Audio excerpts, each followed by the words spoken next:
démantèlement d'une première barricade à Tyendinaga, en Ontario, plus tôt cette semaine. Les tensions demeurent toujours aussi vives dans la communauté Mohawk, alors qu'il y a des manifestants qui tentent autrement de bloquer le service ferroviaire.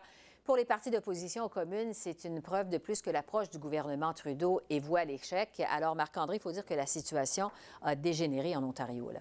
Oui, ça dégénère et en fait, ça devient encore plus dangereux.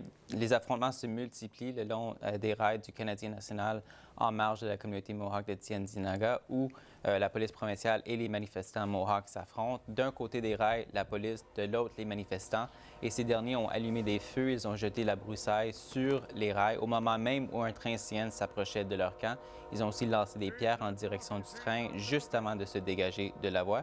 Le ministre des Transports, Marc Garneau, a vivement dénoncé ces gestes. On l'écoute. C'est un acte extrêmement dangereux, non seulement pour les personnes qui essayaient d'allumer un feu en dessous d'un train qui était en train de rouler, mais extrêmement dangereux pour d'autres personnes, particulièrement s'il y avait des matières dangereuses à bord du train. Alors, quelque chose de totalement irresponsable. Et à Kahnawake, aujourd'hui, un porte-parole des manifestants a affirmé qu'il se prépare pour une intervention éventuelle de la Sûreté du Québec. Le premier ministre Legault, aujourd'hui, a affirmé que cette intervention n'a pas eu lieu parce qu'on soupçonne qu'il y aurait en fait la présence, en fait, ils disent avoir confirmé la présence d'armes dangereuses sur le territoire. Exactement, d'AK-47. Donc, on semble bien loin d'une solution durable. Bon. Entre-temps, Marc-André, les ministres libéraux sont toujours à avoir de commentaires quant à leur rencontre éventuelle avec les chefs héréditaires en Colombie-Britannique. Oui, et donc la ministre des Relations couronnes autochtones, Caroline Bennett, a indiqué qu'elle espérait avoir des nouvelles des chefs héréditaires Wet'suwet'en cet après-midi afin d'organiser enfin cette rencontre en personne. Évidemment, cette réponse ne plaît pas du tout aux partis de l'opposition, toutes tendances confondues. Donc, on écoute le député bloquiste Alain Thérien. Il représente la circonscription de La Prairie qui comprend le territoire Mohawk de Kahnawake. On parle de la furie des gens, là, mais moi, ça fait 3 semaines que 3000 personnes qui ont pu accès à leur transport collectif. Et là, on menace d'autres représailles pour mes citoyens, encore une fois.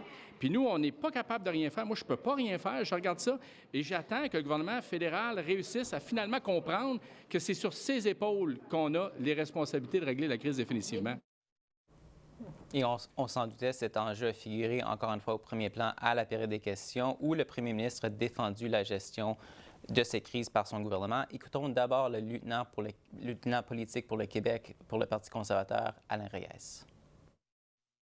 On est rendu à la 21e journée. Les Canadiens sont tannés des belles paroles du premier ministre. Gérer un pays, c'est quelque chose de sérieux qui nécessite de prendre des décisions difficiles.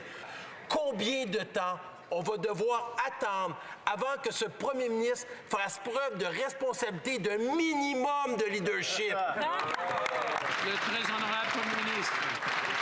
Non, effectivement, les Canadiens sont en train de souffrir. C'est pour ça que ça prend une solution rapide, pacifique et surtout durable. Mais malheureusement, les conservateurs continuent de jouer à de la petite politique en opposant les Canadiens les uns contre les autres, en ignorant la complexité de la situation et en capitalisant sur les divisions au sein de la communauté Wet'suwet'en. C'est pas la façon d'avancer en tant que pays. Monsieur le Président, nous allons continuer de faire le travail difficile mais nécessaire pour assurer un avenir profitable et positif pour tous les Canadiens, Monsieur le Président.